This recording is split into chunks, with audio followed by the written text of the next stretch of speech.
Hello and welcome to Love Yourself with Matilda Kelsall, me, myself, and I. Last episode, we covered a brief history of my life and how I ended up here starting a podcast. Well, we haven't quite actually got to how I've ended up starting a podcast about my life, but we covered a bit about from my life from the age of 4 up until, I guess, 2023. So I thought this time around we can go into a little bit more about the last couple of years because as I'm recording this, it is March 2025. So in the last couple of years since I took the plunge and made the decision to leave my engagement, my relationship, and move to the other side of the country with my dog. So I made the decision to leave my relationship and I was confronted with what do I do next? Do I stay in and around my hometown, around all these people that I have known all my life? My parents still live nearby, my old school friends, friends I'd made as an adult. I knew the area very, very well. I'd worked at multiple different places. I knew so many different people. Or do I try and restart somewhere else? And the prospect of staying in the same place in the environments that I hadn't enjoyed and didn't enjoy existing in and didn't feel like they lit me up and filled me with excitement or joy in existing. The answer to me felt really clear that I needed to start afresh somewhere else. And I have been coming to the Lake District since I was a baby for family holidays every single year. And the mountains and the lakes have always had a really special place in my heart. And I've always felt really at home and really connected when I've been here. So it felt for me like an obvious next step was to move up here. I had pretty much no connections up here. I didn't really know the area outside of where we'd always visited on holiday. But I just had this sense that it was what I needed to do for myself. So I put feelers out on social media, and a couple of people who I had connected with through social media gave me sort of offers of being able to live with them temporarily, which I'm so grateful for while I found my feet. So I had one all organized and sorted out, and I thought that that was going to be the case, and obviously that was where I was going to be moving to. And then, relatively close to the time when I was supposed to be moving, I found out that they were selling their house and downsizing to somewhere where I would not fit. So that really threw me for a tailspin, and I sort of went into a bit of a spiral and a panic. And I had heard about an online service called Spare Room where you could try and find rooms that people were renting out in their homes. It's not a way that anyone I had ever known had lived or everyone in my family had ever lived. So it was an unknown territory. So I put an ad up for myself and Rafiki, my dog. And I actually had someone reach out who said that they didn't have a room technically available, but they had a room that needed decorating, and I could work for rent and help sort of fix up the room while I was living there and do other sort of odd jobs and things around the place. So that kind of felt like the universe had all aligned quite magically for me. So I was making preparations to move. I had, I think, the day that I left, I had £800 in my bank account to last me 2 months, because I had a month of going around the country and visiting family and sort of having a bit of time off.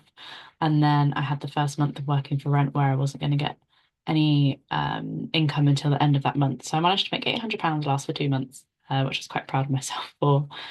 And then moved up there. I remember it was an awful, awful journey. So I used to live in the southwest of the UK. So it was all drive up the M4, M5, M6. And it was hot, like a really hot day. I think it was around the heat waves in June 2023. And I think it took us 9 hours, and it should only really be about a 5 hour drive normally. It was awful.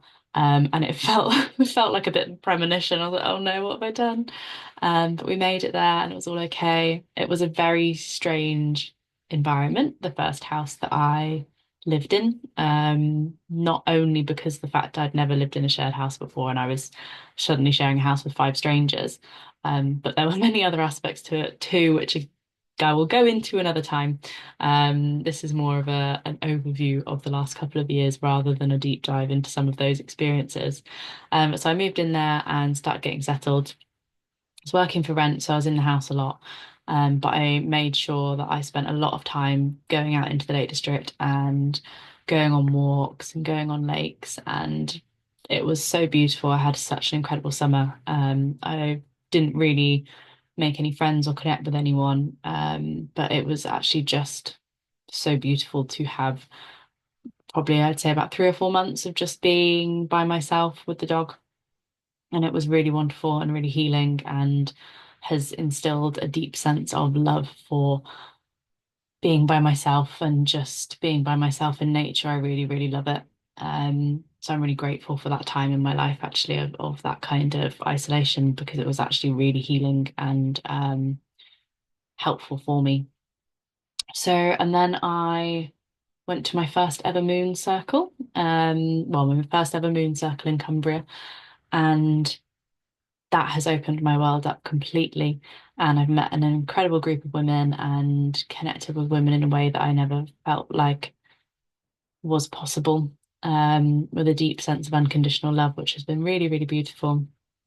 And that has opened my world up to things like fire walking, so walking along hot coals. I'm now a fire tender for fire walks, which is not something I thought was going to be on my bingo card for life. I've done arrow breaking with my neck. I've done rebar bending with my neck. I've done glass walking.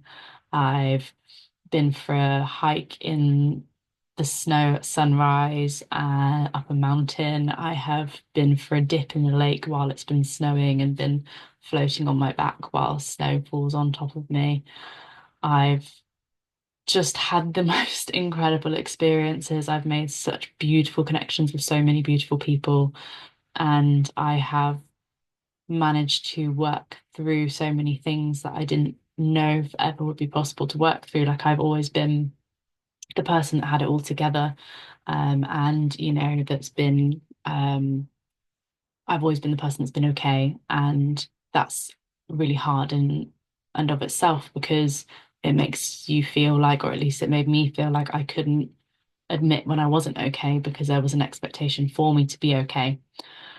And so I've had some experiences over the last couple of years where I've had to actually reach out to people in my life and say I'm not okay, and I need help. And that's been really, really hard. But actually, it's also been really, really beautiful because I it has given people in my life the opportunity to love me unconditionally, which I wasn't allowing them before because I wasn't allowing them to see and experience all parts of myself. So there have been some really hard and trying times over the last couple of years, and there have been a couple of moments where I haven't wanted to continue on this journey and on this path. And actually now, in hindsight, I am so grateful for all of those experiences because without them, I wouldn't be here today. And they have all just helped continue to instill this sense of safety and security within myself because I know that I can overcome anything that life throws at me. And I know that the rest of my life isn't going to be sunshine and rainbows, and there are going to be hard and trying times. And I have now got this deep sense of trust in myself that I can make it through my hardest days. Um, Getting all emotional about that. Um, which is unsurprising because it's an emotional topic. But yeah, so it's been a beautiful, beautiful journey, and I have done and experienced things that I never could have imagined possible for myself. And to think back to a version of myself 2 years ago who was teetering on the edge of making this decision, if I could go back to her and just say like it's all going to be okay and give her a big hug. It's just so wonderful, and it makes me feel really excited for the future because if so much can happen in just the last 2 years, like what's going to happen in the next 2 years? And before that sense of unknown for the future would have filled me with so much fear and anxiety, and I would have been so nervous and apprehensive and overwhelmed at that prospect. Whereas now I'm in a place where that unknown fills me with excitement because I cannot predict what the future will hold. I cannot control the outcomes of my choices or the world around me, but I can be open and willing to experience everything that life has to offer. And I know that there are going to be so many things that I experience in the next 2 years, 5 years, 10 years, 20 years, the rest of my life that I never would have imagined doing or experiencing. And it just makes me so excited. And that sense of excitement is something that I want you to be able to experience as well, because it's not something up until really 2 years ago I had ever, I don't think I even could have fathomed that feeling. I don't even think I could have tried to imagine it because it was just so foreign to me. And I was just so entrenched in going through the motions of life and existing for other people and doing what was expected of me, and then trying to battle this feeling of depression and anxiety and overwhelm and existential crises that was just an ongoing daily experience, that having real, genuine joy and excitement and anticipation for life just wasn't something that was ever conceivable. So, a big part of my purpose now and my journey now is taking what I have learned and what I have experienced and sharing it with you so you can hopefully embody and feel this feeling yourself and go out and begin to live a life that is yours, that you're genuinely excited for. So, yeah, I will continue to share my story with you and I will continue to dive into different aspects of my life and the different parts that make me me. Um, and I will continue to hope that that resonates with you. And again, if it does resonate with you, and if there's anything that you wanted to share with me, I'd love for you to do so. Pop me an email or send me a message on social media. Until next time.